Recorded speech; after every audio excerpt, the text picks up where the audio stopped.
All right, guys, what's going on? Welcome in. So, Robert Saleh just wrapped up his press conference and unfortunately delivered the news that no Jet fan wanted to hear. Not only is Dwayne Brown not going to be playing in this Sunday's game, the Week 1 home opener against the Baltimore Ravens, but there's a chance he falls on IR as well, which is obviously a multiple week absence. To quickly recap, Saleh said that Dwayne Brown got hurt in practice on Monday. Shoulder injury. Didn't want to go into specifics on what exactly happened, what went wrong. Didn't practice the next couple of days, and here we are. He did say that the next 24 hours are going to be huge. They're going to be important. The team is going to be getting details on, on the situation, and they're going to try to figure out what the exact plan is going to be for Dwayne Brown moving forward. And when we look at the short-term fix, it's going to be George Fant at left tackle, which I feel good about. George Fant, I got to be honest with you, is probably my favorite offensive player. I love how he just comes in, gets to work, always produces, coming off the best season, in my opinion, of his career. He has not been a letdown. He has not been an Achilles heel. He's durable. He's reliable. I'm a big fan of George Fant.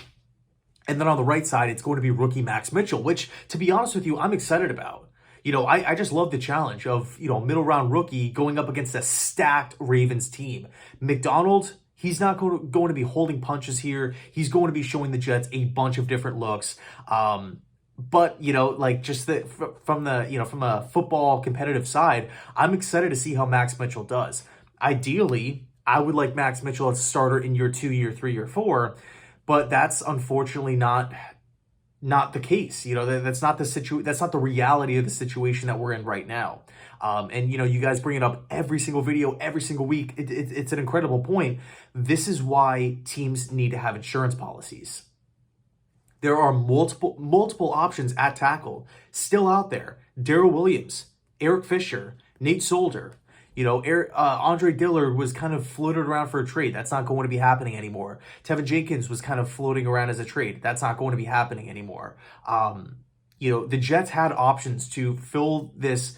Even with the, Mekhi Becton goes down with the season-ending injury. That kind of slipped my mind. So the Jets are already down a starting left tackle. You bring in Dwayne Brown on a 2-year, $22 million deal. Granted, a lot of it is owed in 2023. And now he goes down. What's the plan there? Now it's like we're back to square one where we just need depth at the tackle position. And, I don't want to sit here and say, oh, Joe Douglas made his bed and now he has to lay in it. But the options are out there. If the Jets want to make a move this week, maybe Monday after the Ravens game and go add a veteran tackle just to be sure, just to be safe. Because, at this point, we can't say Max Mitchell and George Fant are 100% going to be healthy. Because if one of those guys goes down, what's the plan then? Connor McDermott, and then who's his backup? So it's this domino effect here that the Jets have got to get figured out. And before I went to work yesterday, I got my notebook here. I was just interested in the amount of injuries that the Jets had last year. I wanted to get exact numbers. And I have the list down here quickly, and I wanted just to read off all the names. And by the way, this isn't just, happen to miss one game. Just a random, banged up this week, just not going to play. All of these players on this list have missed more than 2 games. So 3 or more.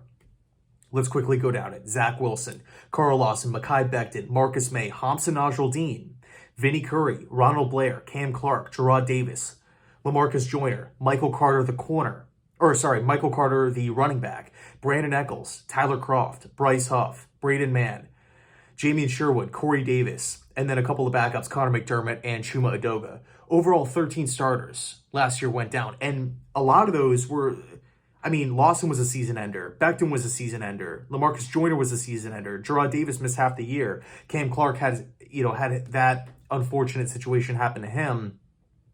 But there are so many injuries surrounding this Jets team. It is unbelievable. It is absolutely unreal. So, short-term fix, George Fant at left, Max Mitchell at right tackle. But what's the plan after that? I guess, we're not going to really see any sort of signings or anything like that over the next 24 hours as they wait to get some sort of word on Dwayne Brown. But, if we're in a situation where Dwayne Brown is going on IR and he's going to be missing multiple weeks here, the Jets have got to get somebody in the building. Not necessarily to start over Max Mitchell or anything like that, but just to have an extra body because we cannot be so thin in an extremely important position. In a big season as well. I know the Jets are still rebuilding. I know they were a bottom 5 team last year, but a lot of Jets fans, I'm not alone here.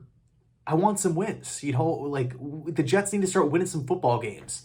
They have the skill positions. They have the coaching staff going into year 2. This team has a lot going for them. I don't want to see the season get derailed because of a couple of injuries and the Jets, Joe Douglas, the team having opportunities to maybe get some stopgaps, some short-term fixes in the meantime, and just passing, not being able to do it. So I'll leave it there. Let me know your thoughts down below in the comment section. Dwayne Brown not going to be there this Sunday against the Ravens. Thanks so much for watching. I appreciate it. And as always, go Jets.